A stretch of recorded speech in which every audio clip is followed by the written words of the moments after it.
Well, hello there and happy holidays to you guys. It's a beautiful day with the Crave Cook. Today, I'll be teaching you how to make the most delicious creamy garlic butter potatoes. All right, so if you're ready, let's get started.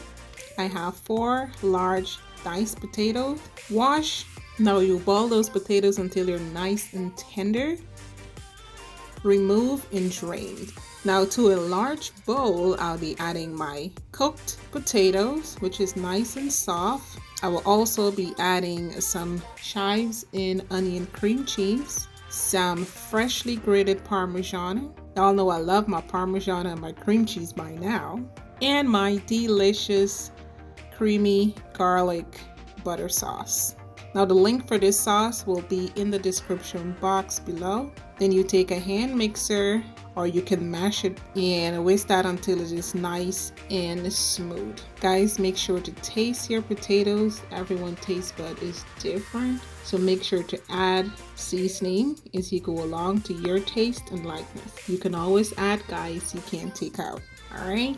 So I did add a little bit more of my delicious creamy garlic butter sauce and salt and black pepper. And there you have it, guys. My delicious creamy garlic butter potatoes. Super delicious for the holidays or anytime. All right, thank you guys so much for watching. Those who are new, thank you so much. Those who are already here, thank you guys for your support. Please go ahead and hit the subscribe button and enjoy. Bye-bye.